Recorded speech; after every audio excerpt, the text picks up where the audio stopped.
Amém. Você pode aplaudir o Senhor mais uma vez? Glória a Deus por isso. Amém. Você pode se assentar, por gentileza. Obrigado, equipe de adoração, por esse tempo. É tão maravilhoso quando a gente pode fazer um convite para Jesus, para que Ele possa estar em nosso meio, para que Ele possa tocar em nosso coração. E é tão precioso quando Ele responde a esse convite. Por falar em convite, queridos, eu particularmente gosto muito de recebê-los. Convite para mim, geralmente, embora a gente tenha dificuldade de atender muitos deles, convite para mim é sempre um privilégio quando a gente tem a oportunidade de receber. Principalmente quando a gente recebe um convite para almoçar na sua casa, para jantar, aí esse convite fica mais gostoso ainda. Eu, assim, gosto de convite de casamento, gosto de convite de aniversário, convite de campanha de vacinação, estou dentro também, o que tiver aí a gente está participando. Mas qual é a sensação quando você não se sente convidado? Qual é a sensação quando você olha no Facebook de alguém, e aí você dá uma olhada na amiga que colocou a foto da sua festa de promoção da empresa, e você não estava junto com as amigas? Qual é a sensação do amigo, colega de trabalho, que convidou toda a turma, todo o setor, e você ficou de fora? O que vem no coração, não é verdade? Eu, particularmente, gosto muito de receber convites, mas detesto também não ser convidado. E eu tenho certeza que isso também acontece com você. A sensação de que fui excluído, fui deixado de lado, e aí no nosso mural de desabafos da humanidade, chamado Facebook, a gente acaba compartilhando, se sentindo solitária, se sentindo abandonado, se sentindo excluído. São sensações de quando o convite não é atendido, ou um convite não é feito para nós. E eu queria conversar com você hoje exatamente sobre isso, por favor, por gentileza, pode colocar a minha mensagem aí. Eu queria conversar com você sobre isso, um convite irrecusável. Porque, embora a sensação de sermos preteridos, excluídos e esquecidos em algumas bodas, casamentos, festa de aniversário ou festa de amigos, tem um convite que foi feito a cada um de nós e ele é irrecusável, está aberto a todos nós. Foi realizado por Jesus em Mateus 11, 28, não tem como a gente dizer não a esse convite. Diz assim: venham a mim todos que estão cansados e sobrecarregados e eu lhes darei descanso. Versículo 29. Tomem sobre vocês o meu jugo e aprendam de mim, pois sou manso e humilde de coração. E vocês encontrarão descanso para as suas almas, pois o meu jugo é suave e o meu fardo é leve. Essas palavras de Jesus me colocam em direção a uma sensação de que eu posso ser esquecido por alguns, mas Jesus já fez o melhor convite. Ele já fez o convite mais precioso, mais importante, e Ele está aberto para que eu possa aceitá-lo e recebê-lo. Portanto, a primeira coisa que Jesus faz nesse texto é um convite para você e para mim. E esse convite, ele é muito interessante da perspectiva bíblica, porque se trata de um convite amplo. Você percebeu como é que Jesus começa? Ele diz: venham a mim todos. Significa que todas as pessoas são chamadas. Espera aí, todos quem, pastor? Todos. O chamado de Cristo, ele é inclusivo. Ele é para adultos, mas também é para crianças. Aliás, o próprio Jesus disse: venham a mim os pequeninos, porque dos tais é o reino dos céus. Não impeçam as crianças de chegar a mim. Infelizmente, muitas igrejas e comunidades trabalham as crianças como se elas não tivessem o direito de ir até Jesus. Para elas são entregados, ou são entregues os restos. Se os adultos têm ar-condicionado, as crianças podem ficar no ventilador lá embaixo, não tem problema, são crianças mesmo. Se os adultos têm ventilador, as crianças podem ficar sem ventilador lá, não tem problema, são crianças mesmo. Lápis sem apontar pela metade, o pior, tudo para as crianças, sendo que Jesus disse: venham a mim os pequeninos, porque deles é o reino dos céus. A igreja, o chamado de Cristo é para os adultos, mas também é para as crianças. O chamado de Jesus é para o homem e também é para a mulher. Tem muitas comunidades e igrejas que acham que a mulher ela é preterida e excluída no chamado de Jesus. Pelo contrário, nós temos informações bíblicas de que Maria Madalena foi uma importante discípula entre os 12 discípulos de Jesus, sabia disso? Ela também influenciou, além dos 12, ela também com a sua feminilidade, conseguiu ocupar um papel estratégico no chamado de Cristo para propagar o Evangelho. O chamado de Cristo é para o homem, mas também é para a mulher. Mulher também ora, é intercessora, mulher também prega, mulher também administra, mulher também decide. No chamado de Cristo, todos é para criança e para adulto, é para homem e para mulher, é para rico e é para pobre. Há uma tendência de nós departamentalizarmos o chamado de Deus para nossas vidas e simplesmente colocarmos que Deus está chamando para os pobres ou Deus tem chamado para os ricos, mas nunca para os dois. Na década de 60, no Brasil, surgiu uma teologia chamada Teologia da Libertação. Ela trabalhava que o chamado de Cristo é exclusivamente para os pobres. Deus está presente em todas as esferas, mas Deus está ao lado dos menos favorecidos. A Teologia da Libertação pregou uma meia-verdade. Não se trata de uma verdade completa, porque Jesus veio para o rico e também para o pobre, veio para o pobre e também para o rico. Existe uma tendência das pessoas olharem talvez para a comunidade e falar, não, aquela igreja é de rico e pobre não entra.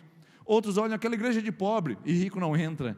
O Evangelho de Cristo não é assim. O chamado é total, completo e universal. É para homem e para mulher, para criança e para adulto, é para rico e para pobre, é para criminoso e para cidadão de bem. Jesus conversou com um homem, cidadão de bem, chamado Nicodemos, na calada da noite, porque esse homem queria saber sobre Jesus. Mas Jesus também salvou um ladrão na cruz, no último suspiro dele, antes de ele falecer. Então, o chamado de Deus é para o mais vil criminoso, como também o mais precioso e moral cidadão de bem. O chamado de Cristo é universal, completo, ele é inclusivo. Ele não exclui pessoas pelo mau cheiro que elas têm, pela condição financeira que elas possuem, pelo perfume francês que elas têm, pela idade que elas possuem, pelo gênero que elas têm. Jesus não exclui, ele apenas inclui, porque ele diz, vinde a mim todos. Agora tem que tomar cuidado com isso, porque o chamado inclusivo de Jesus não significa um chamado para a permanência no pecado, porque provavelmente daqui a um tempo nós ouçamos aqui na nossa região da igreja inclusiva, como já tem em Londrina. A igreja inclusiva significa que os homossexuais podem liderar e pastorear a igreja. É comum que mulheres casadas com outras mulheres estejam pregando o evangelho e falando do evangelho inclusivo, e que não é mentira, o evangelho é inclusivo. Homens casados com outros homens, se é que nós podemos falar em casamento ou estado conjugal, mas homens que vivem com outros homens pregando a palavra de Deus e falando que o evangelho é inclusivo, não é uma mentira, mas está apenas uma parcial verdade. Porque embora Jesus chame todos para a sua presença, ele não tolera a permanência no pecado. Então a nossa comunidade ela é inclusiva, ela não é exclusivista e ela não é segregadora. Se você chegar aqui com uma roupa rasgada ou cheirando a CC, nós pretendemos te acolher bem. Se você chegar aqui com um carro importado e caminhonete do ano, nós pretendemos te acolher bem. Nós não queremos excluir, mas incluir. Se você entrar aqui com a sua vida sexual totalmente deformada, se você for homossexual, você é muito bem-vindo aqui, você é muito bem-vindo nessa comunidade, mas nós falaremos sobre o pecado da homossexualidade com tranquilidade e como a Bíblia diz para a gente fazer, e não estaremos excluindo você. Incluímos a pessoa, mas não toleramos o pecado, e isso também atua para qualquer coisa, pode ser também para o adúltero. Nós não somos excludentes de adúlteros, nós não falamos adúltero não pode entrar aqui, mas dizemos para o adúltero que você é bem-vindo aqui, acolhido aqui, mas nós não aceitamos o adultério, nós convidamos você a ser fiel à sua esposa. Então nós não somos homofóbicos, porque nós queremos incluir essas pessoas para estarem no nosso meio e ouvirem a palavra de libertação e de reintegração da sua vida em Cristo. Se nós fôssemos homofóbicos, também seríamos adulterofóbicos, fofófecofóbicos, seríamos tudo isso, mas nós não somos, porque embora você seja uma fofoqueira de plantão e faz a atualização da Rádio Sertão em Sertanópolis, você é bem-vindo aqui, mas nós não toleramos a fofoca, que vamos falar contra ela. Embora a nossa vida esteja tomada de partes ou de condições de pecado, Jesus não exclui o chamado dele, ele não diz para algumas pessoas especiais, ele diz para todos, vocês são incluídos. Porém, nós entendemos que o chamado de Cristo, embora seja inclusivo, não é um chamado para permanência no pecado. Então eu gostaria de dizer para você que, na comunidade de Cristo, você, como você é e como você está, você é muito bem-vindo, mas não há garantias de que Jesus vai deixar você permanecer como você é ou como você está. Não há garantias de que Ele permita que você continue praticando o que pratica, vivendo o que vive e agindo como age. Por isso o chamado ele é amplo, abrangente e inclusivo. Mas embora seja amplo, abrangente e inclusivo, ele tem um público-alvo muito específico nesse texto. Quem são as pessoas que Jesus está dizendo que podem vir a Ele para sentir o seu alívio? Gente que está cansada e sobrecarregada. Aqui é interessante notar essa palavra, porque para a gente entender a Bíblia, a gente precisa olhar o contexto. Eu não posso dizer aqui pessoas que estão cansadas do patrão, Você que está sobrecarregado de trabalho. Não, não, não. Esse texto tem duas interpretações, porque a palavra fardo, cansaço, sobrecarga, porque a palavra sobrecarregado significa estar com um peso nos ombros. Quando nós falamos sobre isso, nós precisamos olhar para a Bíblia. E onde é que tem fardo na Bíblia? O primeiro fardo que eu vejo na Bíblia é em Hebreus capítulo de número 4, Hebreus capítulo número 12, versículo de número 1, diz assim: também nós, rodeados de uma grande nuvem de testemunhas, nos livremos de todo o peso e de todo o pecado que tenazmente nos assedia. Ou seja, o primeiro fardo que nós precisamos jogar fora, o primeiro fardo que nós entendemos que sobrecarrega é o fardo do pecado. Meus irmãos e minhas irmãs, é difícil demais, é complicado demais e desgastante demais carregar o fardo do pecado. O próprio Davi disse isso no Salmo de número 32, ele diz: enquanto eu calei o meu pecado, se envelheceram os meus ossos, se tornaram o meu vigor em sequidão e estio. Já parou para perceber como é difícil sustentar o pecado? É só conversar com uma mulher que adulterou o marido, por exemplo, e carrega esse peso sobre os seus ombros, da não confissão a Deus e do não tratamento conjugal. Há um peso. Todas as vezes que ela senta à mesa, todas as vezes que ela prepara o almoço, todas as vezes que ela dorme ao lado daquele homem, não há um dia sequer que aquele ato, que aquela mentira, que aquele pecado não pese sobre a sua consciência. É um fardo que curva o coração, que curva a alma. É só perguntar para um jovem, amado pelos seus pais, reconhecido pelos seus pais, especial na sua casa, que pisou na bola, na calada da noite, quando ninguém sabia. Ele olha para o seu pai saindo para trabalhar, vê a sua mãe toda dedicada no trabalho doméstico, e ele diz: o que é que está acontecendo comigo? É um peso demais não confessar, é um peso grande demais ficar carregando pecado, queridos. É por isso que a Bíblia fala: se está alguém enfermo, chama os presbíteros, unja com óleo, orem por ele, e se vocês confessarem os vossos pecados uns aos outros, vocês serão curados. Porque esse fardo precisa ser tirado, e ele tira da seguinte maneira: confessar pecado a Deus é perdão, mas confessar pecado uns aos outros é cura. Eu não vou a um sacerdote religioso e confesso auricularmente para poder dizer a ele o que eu fiz essa semana e ele me dá uma penitência. Isso não está na Bíblia. O que está na Bíblia é que eu possa encontrar uma pessoa madura na fé, que possa ouvir dos meus pecados e possa ouvir das minhas falhas. Uma pessoa que seja uma pessoa de Deus, que possa encontrar confiança e relacionamento ao ponto de eu ser curado ao confessar o meu pecado. O primeiro jugo que as pessoas têm, que Jesus mostra nesse texto, é o fardo do pecado. Tem muita gente sobrecarregada de pecado, tem muita gente com pecado oculto, carregando no seu coração, tem muita gente mentindo, enganando esposo, esposa, pais, filhos, enganando a sociedade, enganando o pastor, enganando a igreja. É peso demais, irmãos. O semblante começa a decair, o coração começa a amargurar, a vida começa a azedar. É uma sobrecarga, é um sobrepeso, carregar pecado no coração. Por isso que Provérbios 28, 13 diz assim: o que encobre os seus pecados, escute isso que eu estou dizendo para você, o que encobre os seus pecados jamais prosperará, mas quem confessa e deixa, livra-se desse fardo. É como se fosse uma mochila que eu tenho sobre os meus lombos. O que confessa e deixa alcança a misericórdia. Muitas coisas na nossa vida não prosperam, não avançam, não vão rapidamente, porque a gente está ainda em passos lentos, carregando um peso do pecado e da condenação sobre os nossos ombros. Quantas pessoas aqui já pediram perdão e não se sentem perdoadas? Quantas pessoas confessaram a Deus e não sentem que a graça alcançou seus corações? Gente que carrega culpa do passado, culpa das escolhas mal feitas, é o peso da sobrecarga, da condenação, o peso que atrapalha a caminhada. E Jesus diz: venham a mim vocês que estão com sobrecarga de culpa, vocês que estão com pecados ocultos, vocês que estão lutando para viver uma vida que tem sido desgastante e dispendiosa, venham a mim vocês. Mas o segundo e o mais interessante, porque eu acredito que está mais relacionado ao contexto, embora a palavra fardo vá aparecer em algumas outras ocasiões na Bíblia, essa outra parte, o fardo do legalismo, ele é mais realizado ao contexto que nós acabamos de ler. Em Mateus capítulo 11, Jesus está conversando com os discípulos, os seus seguidores, a respeito dos fariseus e os mestres da lei. Gente que observava rigorosamente a lei. E Jesus diz: vocês têm que vir a mim para serem aliviados, porque vocês estão cansados e sobrecarregados. Do quê? De tanto legalismo, de tanta regra, de tantas prescrições.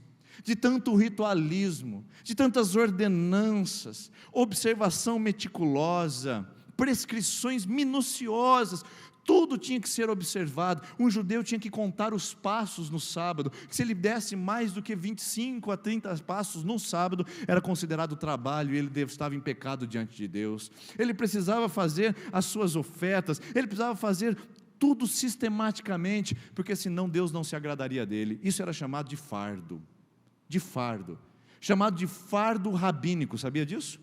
Por isso que Jesus usa o termo, o meu fardo é leve, o meu jugo é suave. Por que Jesus diz isso? Porque havia o fardo rabínico. Quando as pessoas estavam ouvindo o que Jesus disse, elas entendiam o que ele estava se referindo. Deixem para mim o fardo de vocês e peguem o meu. Significa, abandone esse fardo rabínico, essas prescrições, essas leis, esse faça, não faça, esse faz as observâncias. Jesus disse, pare com isso, largue isso e venham até mim. Para você ter uma ideia, existia numa prática judaica, nos tempos de Jesus, o mitzvah ou mitzvot. É um termo hebraico que significa observação de mandamentos. Eles resumiram todos os mandamentos de Moisés em 613 mandamentos. Eles catalogaram todos eles e colocaram em 613 mandamentos. Desses 613, 365 eram proibições. Não faça, não faça, não faça. 365 não pode. E então, teria, sobrando 613 menos 365, sobrou 248. 248 faça, realize, você precisa praticar isso. O que é então? 365 dias no ano, um não pode para cada dia do calendário solar. 248 faça, uma obrigação para cada osso do corpo humano, são 248 ossos. Isso é uma forma didática e pedagógica para o judeu entender que ele teria que não fazer durante 365 dias do ano e fazer algo, observar e obrigado a fazer por 248 vezes cada osso do corpo humano. Pesado, né? 613 mandamentos. Não faça, não faça, não faça, não faça. Faça, faça, faça, faça. E era tudo isso que os judeus sabiam fazer. Tudo que eles sabiam discutir era: não faça, não faça, não faça, não faça, faça, faça, faça, faça, não faça, não faça. Eu falei de manhã que dá até para fazer um funk, né? Na época dos judeus, aí eles poderiam: não faça, não faça, não faça, não faça, faça, faça, faça, faça, faça, faça, faça, faça. Tudo que eles sabiam fazer era estabelecer regras, prescrições e atividades para as pessoas serem aceitas e reconhecidas por Deus. Isso era chamado de jugo rabínico. Isso era considerado o peso da lei. Agora, evangelho não é assim. Jesus chama cada um dos discípulos para virem e terem o seu jugo suavizado, o seu fardo se tornado leve. Agora, essa é a palavra. Muitas pessoas não conseguem ficar sem o legalismo. Elas precisam da legalidade para observar a Deus e para servir a Deus. Esses dias uma pessoa estava me confidenciando e dizendo que ela participou da igreja por muito tempo aqui em Sertanópolis, e ela sentia que quando ela faltava da escola dominical, que ela estava em pecado, e que Deus iria puni-la por ela não vir na escola dominical. São regras, são atividades que me colocam em situação de agradar a Deus, e Jesus fala: não, venham até mim, porque vocês estão cansados e sobrecarregados de tanto não faça, de tanto faça, venham até mim, que eu tenho um jugo leve para te dar. Agora nós temos dois problemas. Tem gente que não consegue viver sem as exigências, que precisa de regras para poder servir a Deus, mas tem gente que não aceita nenhuma exigência, tem gente que não aceita nenhuma regra. E aí, como é que resolve isso, meus irmãos? Como é que a gente lida com esse problema? Se Deus não nos dá o legalismo como prática cristã, Ele estaria dando a libertinagem: faça o que der na telha, viva a sua vida livremente, você tem passe livre, carta de alforria para pecar. Será que é isso que Jesus está dizendo? Não. O texto diz que Jesus faz um convite para nós, que é para todos, um convite para trocarmos o fardo do legalismo, mas quando Ele faz esse convite, Ele diz que esse fardo que os fariseus tinham colocado sobre eles era pesado demais. Olha só, eles, os fariseus e mestres da lei, atam fardos pesados e colocam sobre os ombros dos homens, mas eles mesmos não estão dispostos a levantar um só dedo para movê-los. Eles acreditavam que por muito observar e por todos os mandamentos que cumpriam, eles encontravam o agradar de Deus. Aí Jesus é sistemático e Jesus é enfático em Marcos capítulo de número 15, versículo de número 8, ele vai dizer o seguinte, Jesus diz: esse povo, mestre das leis e fariseus, honram-me com os lábios, mas o seu coração na verdade está longe de mim. Em vão me adoram, ensinando doutrinas que são preceitos de homens. A quantidade de mandamento, queridos, não nos aproxima da sincera devoção a Deus. O legalismo e a observância da religiosidade não é sinal de que eu estou servindo verdadeiramente a Deus. Se você olhar, por exemplo, na Bíblia, com quem que Jesus teve problema? Quais foram as pessoas que Jesus teve que confrontar, que Jesus teve que dialogar e Jesus teve que dar de dedo na cara? Os fariseus. Ele chamou de hipócritas, ele chamou de raça de víboras, ele chamou os fariseus de sepulcro caiado. Sabe o que é isso? Por fora é um sepulcro caiado, bonitinho, branquinho, mas por dentro fede a morte. Jesus foi intempestivo contra os fariseus, mas os pecadores ele abraçava de bom grado. A mulher adúltera de João capítulo número 8, ele diz: mulher, se eles não te condenaram, nem eu, vai e não peques mais. A mulher que tinha 5 maridos em João capítulo 4, samaritana, Jesus disse para aquela mulher: eu tenho a fonte para te dar, e se tornou a primeira missionária da igreja cristã no mundo. Ou seja, Jesus não teve problema com pecadores, Jesus teve problema com legalistas, gente baseada e fundamentada só em legislação, como se isso fosse agradar a Deus e obedecer a Deus. E nós aprendemos isso, recebemos isso e desenvolvemos isso, e hoje então Jesus faz um convite para você, que está com fardo de pecado, e está com fardo de legalismo. Jesus quer fazer com que você sinta o alívio que Ele tem. Jesus quer fazer com que você sinta o verdadeiro evangelho que Ele veio para trazer, porque Ele traz um evangelho que faz um convite para você trocar o fardo, mas não é tão simples como você imagina, porque embora Ele faça um convite, Ele também faz uma exigência. E qual é a exigência que Jesus faz nesse texto?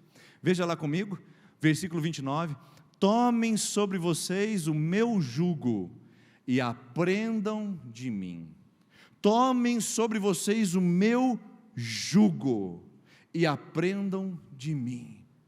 Não é um legalismo doido, ensandecido, e não é uma libertinagem simplesmente leviana. Jesus chama no Evangelho um relacionamento verdadeiro com Cristo. Quer um exemplo disso? A parábola do filho pródigo. Um filho vai e vende todos os bens que ele tinha como herança, vive com prostitutas e come lavagem com os porcos. Volta para casa todo sujo, imundo e fedendo a chiqueiro. O outro filho está dentro de casa obedecendo o pai e diz: pai, eu te obedeci todos esses anos e o Senhor nunca me deu um cabrito para eu festejar com meus amigos. O pai então diz: meu filho, esse filho estava perdido e agora foi achado, tudo que eu tenho é seu, tudo que você tem é meu, agora a gente tem que festejar. 2 filhos perdidos, um na libertinagem e outro no legalismo, percebeu? A parábola do filho pródigo não é a parábola de um filho que se perde, são de 2 filhos que se perdem, um porque obedece demais e o outro porque obedece de menos. Um porque ama o legalismo e a legislação, e o outro porque não quer nenhum tipo de relacionamento e de resposta e de responsabilidade à casa paterna. Essa é a nossa condição, queridos. Nós temos essa noite 2 grupos de pessoas que podem cair nesses extremos. Gente que quer obedecer a Deus apenas pelos seus méritos e pela sua legislação, mas gente que se desfaz de qualquer tipo de amor a Deus e de responsabilidade com o Evangelho e vive de uma maneira dissoluta, impensada e leviana. Quando Cristo fala: tome sobre vocês o meu jugo, não significa que o cristianismo não tem jugo, significa que tem um verdadeiro, coerente, na medida certa, para quem quer ser um discípulo de Cristo. E o que significa a palavra jugo? Sabe o que é? Você já viu um jugo? Quem aqui já viu um jugo? Levanta a mão só para eu saber, um jugo. Ainda bem que eu trouxe para mostrar para vocês, porque ninguém levantou a mão. Ainda bem que eu trouxe. Ai. Isso aqui é jugo, pessoal. Agora, quem já viu um jugo? Levanta a mão para eu saber. Tem gente que não levantou a mão, irmão. Você está vendo agora, olha aqui, ó. Está vendo? Agora todo mundo viu. Isso aqui é chamado de canga de bois, ou de jugo. Aqui se colocavam 2 bois, um em cada espacinho desse daqui, conectados por uma madeira transversal, que fazia com que os bois andassem no mesmo ritmo, no mesmo compasso e fossem para o mesmo lugar. Isso aqui é um instrumento antigo que as pessoas utilizavam para sulcar a terra, para arar a terra, fazer plantio. O pessoal hoje da colhedeira GPS, nem imagina o que é isso aqui, não é verdade? O pessoal hoje das máquinas plantadeiras lá de 16 sementes por metro quadrado, e por minuto, por segundo, não sei quanto lá, nem imagina o que era isso daqui. O labor, o suor. O jugo era utilizado para plantio, para arado, era utilizado para carregamento. Sabia que antigamente aqui em Sertanópolis, na década de 40 e 50, as pessoas vinham do sítio trazendo seus grãos para trocar no mercado de secos e molhados? Trazia o soja, o milho, o café, trocava pelo açúcar, pelo sal. Tudo isso vinha através de boizinhos que carregavam essas cargas pesadas para até chegar na nossa cidade. Isso aqui é um jugo, é uma canga. Agora, do que ele é feito? De madeira. E Jesus trabalhava com o que mesmo quando ele foi adolescente? Ele foi criado em meio de qual profissão? Carpintaria. Jesus era carpinteiro. Jesus aprendeu a profissão de seu pai. O José, enquanto trabalhava, tinha um Jesus pequenininho, corria no meio da serralheria dele, que pegava as ferramentas dele, e Jesus provavelmente fez muitas cangas e muitos jugos para os seus clientes. Jesus sabia do que ele estava falando. Então, quando ele diz: tomem sobre vocês o meu jugo, ele sabia o que significava uma canga, ele sabia o que significava um aprisionamento, e é exatamente isso que jugo é. Quando Jesus fala: tomem sobre vocês o meu jugo, ele diz: façam comigo uma aliança. Quando é colocado 2 boizinhos, um ao lado do outro, um está aliançado ao outro para andar no mesmo compasso, no mesmo ritmo e na mesma direção. E não sei se é verdade, os antigos podem me ajudar, eu já ouvi falar que a técnica é a seguinte: quando você tinha um boi bravo no pasto, você pegava o boi bravo e colocava junto com o boi manso, para que o boi bravo fosse amansado, porque se colocasse 2 bois bravos na canga, ia dar problema, não ia chegar o grão aqui em Sertanópolis, não ia conseguir arar a terra corretamente, porque o boi bravo ia sair embalado em disparada, mas com o boi manso, ele era obrigado a ficar mais tranquilinho, mais calminho. Então, eu acho que Jesus sabia o que ele estava dizendo, quando ele fala: venham e aprendam de mim, que sou manso e humilde de coração, porque nós temos a tendência de ser o boi bravo. Você e eu somos o boi bravo. Nós agimos intempestivamente, nós tomamos atitudes precipitadas, nós queremos correr na frente, nós queremos criar a nossa própria organização, nós queremos fazer a nossa própria rota, nós queremos ter o controle. Eu sou o boi bravo, queridos. Eu sou o boi que não atende a rédea. Inclusive, em Salmo 32:8 diz assim: queridos, não sejam como o cavalo ou como a mula, que precisam ser dominados por freios e cabrestos. Ouçam a voz do Senhor e obedeçam. Mas eu sou boi bravo, por isso que eu preciso que a palavra de Jesus se torne verdade para mim. Diga: venha para o meu jugo, venha para o meu compromisso, venha andar lado a lado comigo, venha fazer uma aliança comigo, porque você é o boi bravinho, mas eu sou manso e humilde de coração, e você vai caminhar comigo. Andar com Jesus no jugo dele, em primeiro lugar, é uma aliança, queridos. É uma aliança. Quando eu falo jugo, eu falo colocar-se no mesmo ambiente, na mesma aliança, na mesma direção. Por isso que o apóstolo Paulo fala em 2 Coríntios 6,14. Olha o que o apóstolo Paulo fala: não se coloquem em jugo desigual com os incrédulos. Atenção, você mocinha e você mocinho que está procurando o seu cônjuge, a sua esposa. Se ele não professa a sua fé, ele não crê no seu Deus, é jugo desigual. Por isso o apóstolo Paulo fala: não se coloque em canga desigual. A palavra grega é heterojugos, porque a palavra jugo em grego é a mesma coisa que em português. Jugos diferentes. Não se coloque em jugo desigual. Sabe por quê, mocinho e mocinha? Você vai escolher uma pessoa que não professa a sua fé, você vai se casar, e a Bíblia fala que quando nós casamos, há uma união de corpo, alma e espírito com o cônjuge. Quando você casa com alguém que não professa a sua fé, você vai colocar na sua cama, na sua casa, vai se unir com uma pessoa que você não pode nem chamar de irmão em Cristo. Você está casado com o seu marido, mas ele não é irmão em Cristo ainda, é jugo desigual. Está casado com a sua esposa, mas ela não é irmã em Cristo ainda, é jugo desigual. Já parou para pensar que responsabilidade é essa?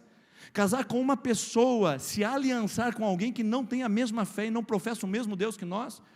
Deus é um só, pastor, cuidado com isso, hein? Cuidado, porque nós encontramos na Bíblia que Deus é um só e Ele é único, não é que Ele é só um, Ele é único, só tem um caminho de adorá-lo, Jesus. Então meter-se em jugo desigual é colocar-se em caminhada com uma pessoa que você não pode nem ser irmão, não pode nem ser irmã em Cristo. Por isso vale a pena pensar. Por isso que julgo é uma aliança. Jesus fala, vem, faça uma aliança comigo, caminhem comigo, avancem comigo. Mas julgo também é uma escravidão, sabia disso? Julgo é uma escravidão. Depois que você colocou a canga, queridos, você vai para onde se manda. Não tem como você ter vontade própria. Por isso que existe um termo utilizado em termos militares. Quando um exército ganha de outro, você lê um termo que está escrito assim: o exército A subjugou o exército B. Atenção ao termo em português, não é subjugou com L, mas é subjugou, sem L, de jugo. Subjugo significa estar debaixo de uma canga, ser subjugado. É isso que Jesus quer que a gente seja. Ele quer subjugar a nossa vontade, Ele quer subjugar o nosso ímpeto, Ele quer controlar a nossa braveza de alma, Ele quer controlar o nosso ímpeto para o pecado, Ele quer subjugar o nosso coração, queridos.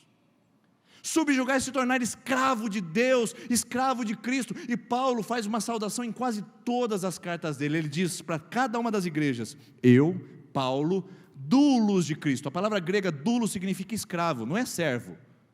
Não é servo de, estou aqui para te servir, Senhor, é escravo. Pessoal, escravo não tem terra, escravo não tem vontade, escravo não tem aposentadoria, escravo só pertence ao seu Senhor enquanto ele viver. E Jesus chama você e a mim para estarmos debaixo do jugo dele. Ele chama você e a mim para estarmos juntos, caminhando lado a lado com ele, sem subjugar o nosso eu, sem subjugar o nosso coração a Cristo, nós nunca seremos submissos. E submissão é uma coisa que as pessoas não querem. Submissão é uma palavra que não está muito popular nos dias atuais. Quem é que gosta de uma palavra como essa num domingo à noite, sendo que você veio com tantos problemas? Talvez você esteja impaciente aí, esperando a hora passar, não vejo a hora de acabar esse sermão, não vejo a hora de voltar para minha casa, porque a palavra submissão não lhe atende, não lhe corresponde. Vida independente não é vida com Deus, vida solitária não é vida que honra o Mestre, vida sem jugo de Cristo não é uma vida que traz descanso. Talvez seja por isso que você esteja tão aflita, fazendo tanta bobagem. Às vezes eu aconselho algumas pessoas que eu falo, não é possível que a pessoa não fez um cálculo mínimo das consequências que ela poderia pagar por isso. E depois eu vejo que é possível, sabe por quê? É porque ela saiu da canga. Quem sai da canga, quem sai do jugo, vai para a direção que quer. Eu vejo homens comprometendo seu casamento de uma maneira tão simples e tão rápida. E eu falo, não é possível que o cara faça isso sem perceber onde ele está entrando. Aí depois eu vejo, ele não está na canga, e é possível fazer assim.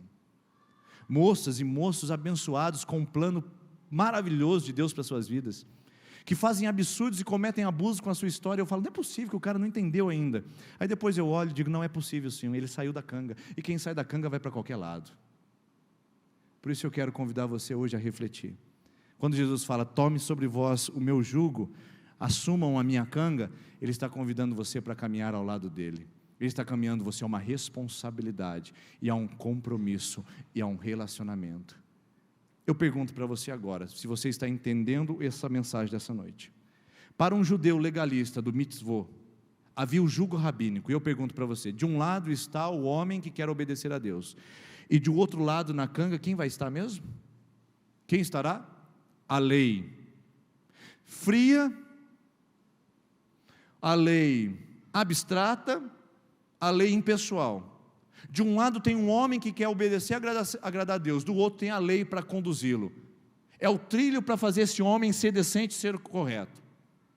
Do outro lado, a libertinagem só coloca uma pessoa na canga, a outra não precisa estar lá, ela caminha sozinha para onde ela quer. Esses dois modelos estão errados, porque Jesus, tomem sobre vós o meu jugo, porque eu vou andar com vocês. Andar com Jesus é relacionamento. Tem uma pessoa com a gente na canga, pessoal, tem uma pessoa com a gente no jugo, não tem uma lei, e não está vazio aquele lugar. Jesus caminha com a gente, por isso que ele vai dizer: aprendam de mim. O modelo é Cristo, não é o farisaísmo. O modelo é Cristo, não é a igreja, a denominação. O modelo é Cristo, não é a doutrina. O modelo de caminhada é Jesus, irmãos. O modelo de caminhada é o mestre. Não dá para a gente ter uma outra direção que não seja com Ele, quando nós estamos aliançados, estamos escravizados na canga. Aprender de mim é humildade. Aprender de mim é discernimento, porque Cristo quer ensinar corações. E como é difícil uns boizinhos bravos na igreja, gente tupetuda. Não comigo, eu não tenho problema nenhum. Se você não quer ouvir a minha voz, se você não quer ouvir o conselho, eu não tenho problema nenhum. Eu fico muito preocupado, porque a Bíblia fala que Deus resiste ao soberbo. Gente que não é ensinável, que não tem um coração tratável, gente que não permite que Deus lapide, gente que não permite que Deus trabalhe, gente que já era para estar ensinando outros, ainda precisa ser ensinado na canga, ainda precisa aprender muito, e não gosta, sabe por quê? Porque para aprender tem que ter humildade.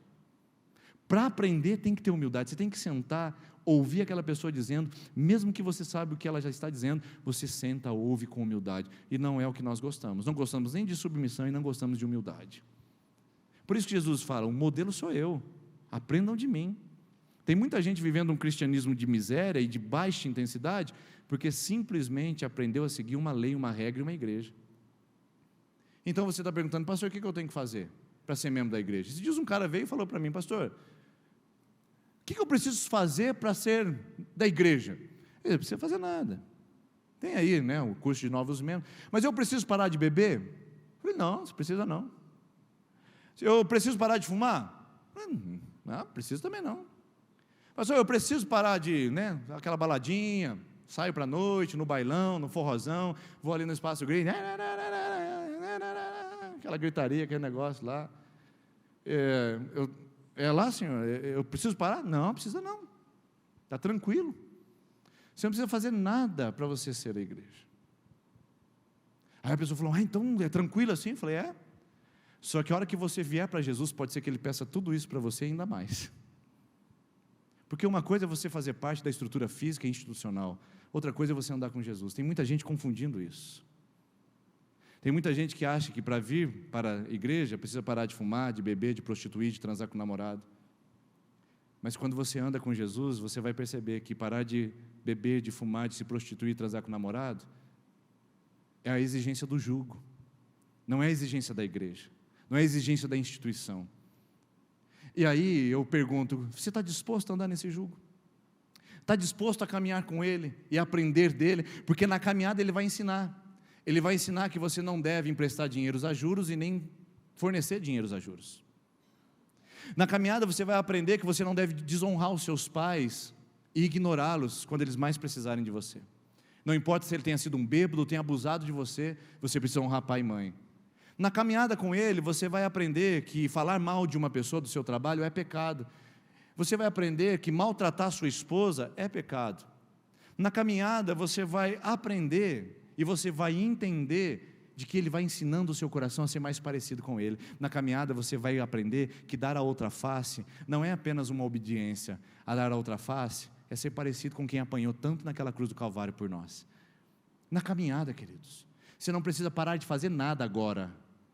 Mas quando você começar a andar com Jesus, se prepare para abandonar muita coisa, porque Ele vai te ensinar, Ele vai te mostrar, Ele não vai deixar você como está, porque quando a gente entra nessa canga, Ele mostra para nós o caminho. Então, Jesus tem um convite para você e para mim, Jesus tem uma exigência, mas Jesus tem uma promessa. Que promessa é essa que Ele faz? Olha que coisa linda o texto, como Ele diz: eu lhes darei descanso, vocês encontrarão descanso, o meu jugo é suave e o meu fardo é leve. Irmãos, vocês já viram na Bíblia que o jugo suave de Jesus é tão suavezinho, tão levianinho para carregar? Vocês já perceberam como é? Gente, é coisa simples, porque a lei dizia assim: não adulterarás, ou seja, se eu deitar com uma pessoa que não é a minha esposa, eu estou em adultério, e a Bíblia fala, e a legislação mosaica dizia: não adulterarás. Aí Jesus vem e fala em Mateus capítulo 5, ele diz assim: está escrito, não adulterarás, mas eu, porém, lhes digo, se você olhar para uma mulher com desejo contra ela, você já adulterou no seu coração. Fala a verdade, pessoal, melhorou ou piorou? Porque era mais fácil com corpos unidos, não é verdade? Pelo menos liberava para dar uma bisoiada, mas não tem chance. Com Jesus o negócio fica mais pesado. Jesus disse, está escrito na lei, olho por olho, dente por dente. Matou o seu boi, você vai lá e mata o boi dele. Bateu no seu filho, você vai lá e dá um tapa na orelha do filho dele. Resolvido o problema. É simples assim, gente. Mas se você fez, você tem que estar disposto a merecer de volta. Aí Jesus disse, eu porém vos digo, amai os vossos inimigos e orai pelo que vos persegue. Irmãos, melhorou ou piorou? Piorou. Agora Jesus vem com a história de falar que meu jugo é suave, meu fardo é leve. É leve, irmãos, é suave. Tão pesado como é, ele duplicou o peso da lei, colocando a lei não apenas uma prescrição comportamental, mas uma prescrição moral e de consciência. Irmãos, ele piorou a lei, ele conseguiu extrapolar a lei, ele conseguiu colocar um fardo ainda mais pesado. Aí ele diz que é leve e suave. Tem alguma contradição aqui? Não tem nenhuma. Sabe por quê? Porque quando você está na canga, você não está com a lei, você está com Jesus do lado direito aqui, tá? E você do lado esquerdo, o boi bravinho, e Jesus o manso e humilde de coração, ensinando você. Então, sabe por que fica suave? Porque ele ajuda você a carregar. Fica suave, porque você não está carregando a lei, é Jesus quem está carregando você como o manso e humilde de coração. É suave, porque ele não joga isso sobre você, e diz para você se virar agora, para obedecer todas as vezes. Ele diz, eu vou com você, eu vou andar com você, eu estarei com você, eu amarei você. E o amor que conecta nosso relacionamento com Jesus, não torna o fardo leviano ao ponto de falar, não, Jesus não faz exigências, é graça, eu posso viver a minha vida libertina, eu posso fazer o que quiser, eu posso cheirar uma carreira, fumar uma maconha, eu posso postar besteira no Facebook, posso participar de grupos de WhatsApp indecentes. Jesus é graça, Ele é amor. Não, você não entendeu ainda. O jugo de Jesus é suave, não é leviano. É leve, mas não é leviano. Leviandade é a característica daquilo que se tornou leve demais e superficial demais. Jesus não disse isso, ele disse que é leve e suave porque tem relacionamento nisso. Ele está com você nessa caminhada. Posso mostrar um exemplo para você? Como é que Jesus diz que o fardo é leve quando andar com Ele tem exigências tão pesadas como cristão, como dar a outra face, caminhar mais uma milha, perdoar o inimigo, orar pelo que persegue? Como é que pode ser suave? Se eu disser para você hoje, você gostaria de perder a sua vontade? Você gostaria de perder o seu direito de ir e vir? Hoje você gostaria de ter alguém sobre você ou com você, monitorando todos os seus processos contábeis? Você gostaria de dormir pouco à noite, acordar várias vezes na madrugada, para cuidar de algumas pessoas que fazem parte agora da sua vida? Você gostaria hoje de entrar num lugar onde você vai receber todo dia 10, na caixa de correio da sua casa, boletos e mais boletos? É água, luz, telefone, internet, plano de saúde. Você gostaria de estar num lugar onde você precisaria dar satisfação o tempo todo onde você está? Olha, eu estou aqui, não cheguei ainda. Olha, acabei de chegar. Olha, amanhã eu te converso com você novamente. Você gostaria de ter fraldas para trocar, febre para monitorar, consultas para fazer? Você gostaria de ter situações para poder estar submisso? Ter que fazer comida todo dia, mesmo que você não esteja com fome? Ter que lavar pilhas e pilhas de louça, quando pessoas frequentam e participam da sua casa? Almoçar de domingo na casa daquelas pessoas que você não gosta delas, e são pessoas difíceis de lidar, mas que você tem que se relacionar, porque agora fazem parte também do seu convívio? Você gostaria de entrar num lugar onde você vai fazer tudo isso? Então, meu irmão, não casa, porque eu acabei de falar sobre casamento. Tudo isso é casamento, tudo isso. Agora eu pergunto, por que as pessoas continuam casando? Elas sabem de tudo isso, sabem que vão ter contas para pagar, sabem que vão ter que dar satisfação do seu dinheiro, satisfação do seu tempo, não vão poder estar em qualquer lugar que quiserem, não vão poder conversar com quem quiser, não vão poder gastar o seu dinheiro ao seu bem entender, vão ter que dormir pouco nas madrugadas com os filhos pequenos, vão ter que acordar cedo para trabalhar muito, vão ter que fazer orçamento familiar, não vai poder tomar banho mais tão demorado de 30 minutos, quando o velho pagava para você, vai ter que ter administração financeira, e as pessoas continuam casando. Eu pergunto, por que elas continuam casando? Porque tem amor, e quando a gente ama, a gente não se importa de fazer isso. Quando a gente ama, a gente não se importa de cumprir as exigências do casamento.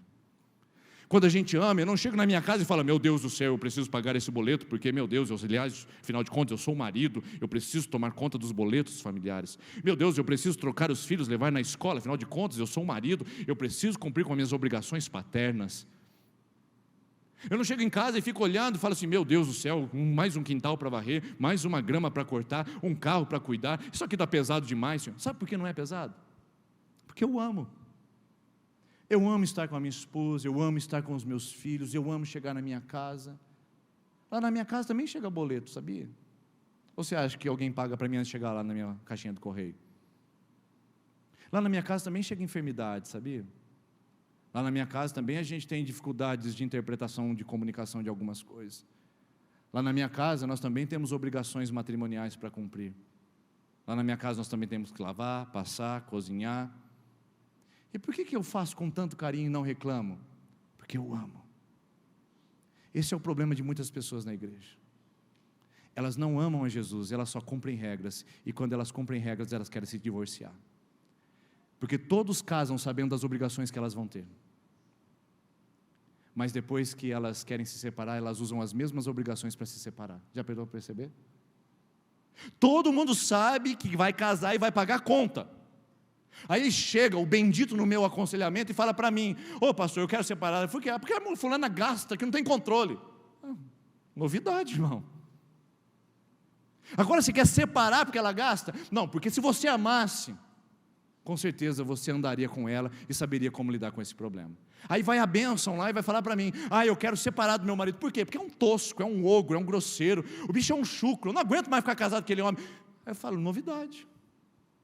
Casou com um homem, minha filha. E homem é assim, tem pelo na costa. Você tem pelo na costa, mulher? Você não sabe o que é isso. E aí quer separar por coisas que são naturais do casamento. Por quê? Porque perdeu o amor, decidiu não amar. Tem muita gente querendo desistir do casamento, não porque as exigências do casamento são altas, é porque não tem mais amor. Porque todo casamento tem exigência, irmãos. E andar com Cristo é a mesma coisa. Andar com Cristo tem exigência. São altas e elevadas, mas quando eu amo, fica fácil obedecer. Quando eu amo Jesus, fica suave e fica leve. Quando eu amo Jesus, terminar um namoro indecente, que me compromete minha vida com Deus, fica suave e fica leve. Porque eu amo Jesus em primeiro lugar, eu não obedeço uma regra porque o pastor falou. Quando eu amo Jesus, perdoar os meus ofensores, ao invés de falar mal deles, fica leve. Porque eu amo Jesus, e se Ele já me perdoou, quem sou eu para condenar alguém? Quando eu amo Jesus, pessoal, fica mais fácil ser crente. Nosso problema como IPI de Sertanópolis, talvez seja que a gente tenha muita gente legalista, que anda com a lei da canga, e pouca gente que ama Jesus verdadeiramente. Por isso que o pecado é tão difícil de ir embora, por isso que a vida pessoal é tão destruída e a miséria vem, porque esqueceu de amar Jesus. No casamento, as exigências são altas. Quando eu amo, eu nem vejo que elas estão sendo cumpridas, sabia? Eu nem percebo. É prático, porque tem amor. Mas quando não tem amor, as exigências se tornam um transtorno. Quando eu amo, a minha esposa liga para mim e fala, onde você está que você não chegou ainda? Eu falo, querido, eu atrasei um pouquinho, mas já estou chegando. Mas quando eu não amo, a minha esposa liga para mim e eu falo, mas meu Deus do céu, não posso atrasar um minuto, você já está no meu pé. Quando eu amo, fica fácil me submeter. Quando eu amo, fica fácil obedecer. Quando eu amo, fica fácil cumprir as exigências. Mas quando eu não amo, tudo é um peso, tudo é um fardo. E o desejo da separação e divórcio sempre passa na minha cabeça. Quantas pessoas querem se divorciar de Deus porque ficou pesado demais o fardo? Eu quero dizer para você, ou você é legalista, ou você está vivendo um pecado que está pesando sobre seus ombros. Porque o fardo com Jesus é leve e é suave. Quando eu olho para a minha vida, a vida da minha esposa, eu olho para o nosso casamento, 14 anos, quando a gente começou, o que nós passamos no começo da nossa vida conjugal, o nosso namoro, eu olho e falo, quanta coisa a gente abriu mão, e não doeu nem um pouquinho, porque a gente aprendeu, além de amar um ao outro, amar Jesus. E eu fico feliz de saber que a minha esposa ama Jesus mais que a mim, porque ela nunca vai fazer um mal para mim, ela nunca vai contra mim, sendo que primeiro ela ama tanto a Jesus mais do que a mim. Os meus filhos precisam amar mais Jesus do que a mim. Por isso que Jesus fala, em João capítulo 14, versículo número 15, se vocês me amarem, vocês guardarão meus mandamentos. É o que Jesus disse. A ordem é essa: se vocês me amarem, vocês guardarão o meu mandamento. Não é se vocês guardarem o meu mandamento, vocês me amarão. Se vocês me amarem, vocês vão guardar. Jesus não dá lei para a gente obedecer. Ele dá o relacionamento para a gente ter com Ele, amor com a presença dEle. E aí a gente guarda os mandamentos, que não são pesados. Olha esse texto de 1 João capítulo número 5, versículo 1. Está errado ali, tá pessoal? Versículo 1.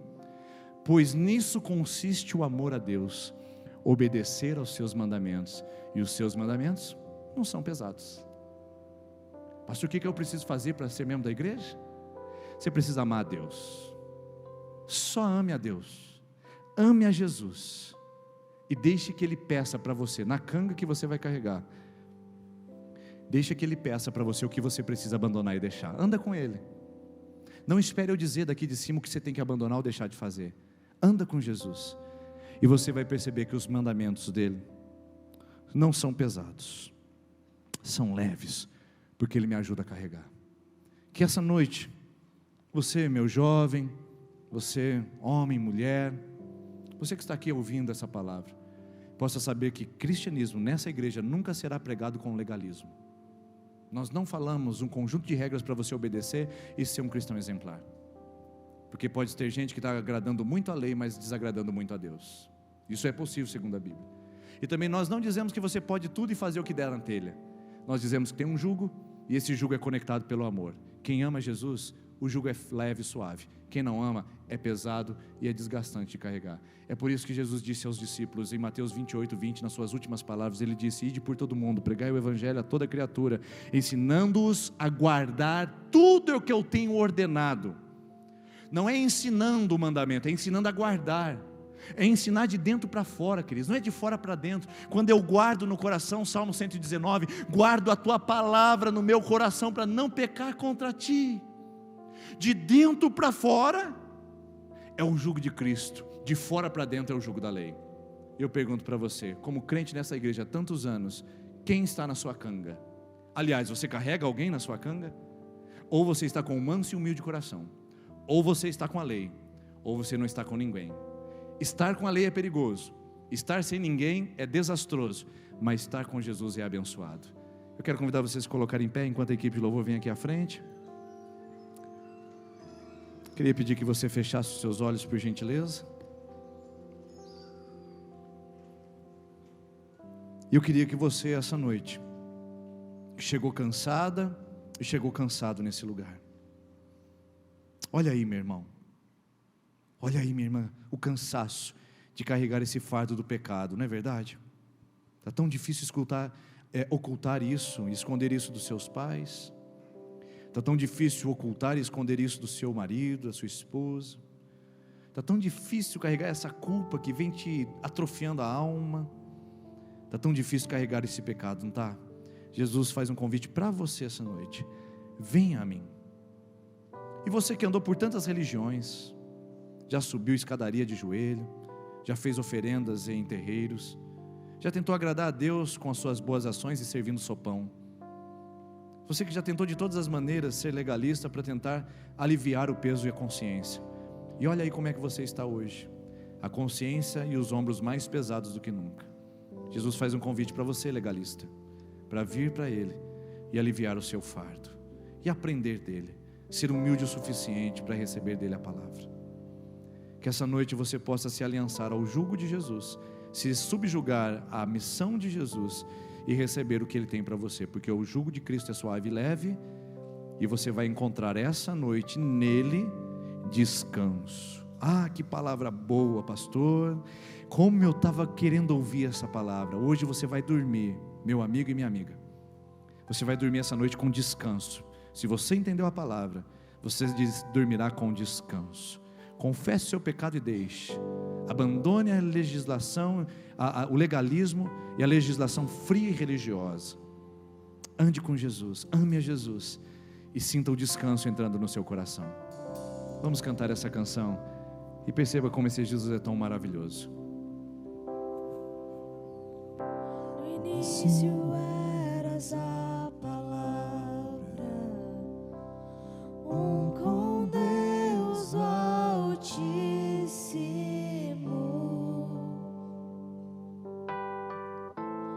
o mistério de tua glória, Cristo em ti se revelou. Oh, quão lindo esse nome é, oh, quão lindo esse nome é, o nome de Jesus, meu Rei. Oh, quão lindo esse nome é, maior que tudo Ele é. Oh, quão lindo esse nome é, nome de Jesus.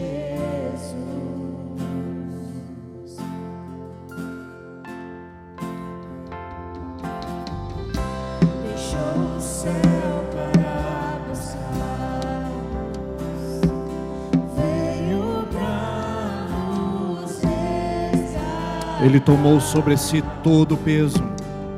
O castigo que nos traz a paz estava sobre Ele, e pelas suas pisaduras fomos sarados. Todos os ferimentos sobre Cristo foi para me aliviar.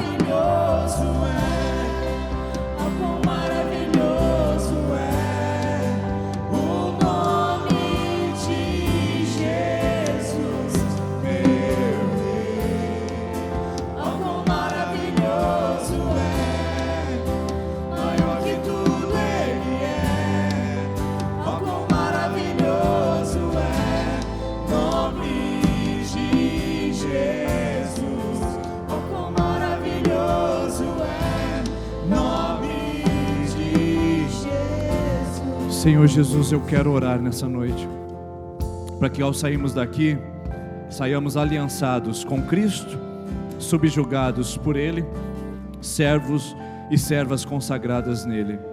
Senhor, que essa comunidade seja uma comunidade que ame a Jesus, não que obedece a regras ou modismos, mas que obedece por amor o nosso Mestre e Messias, o Senhor. Dá-nos um coração ensinável, e ensina-nos a ser parecidos contigo e a seguir no teu ritmo, nos teus passos e no teu caminho.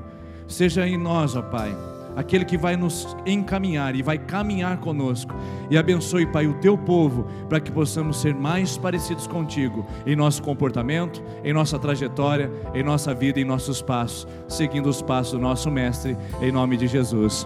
Amém. Deus abençoe você, uma boa semana. E gostaria que você, por favor, cumprimentasse a pessoa que está perto de você, companheiro de julgo, que também caminha com você nessa jornada. A morte venceste, o véu tu rompeste, a tumba vazia agora está. O céu te adora, proclama tua glória, pois ressuscitaste, vivo está. És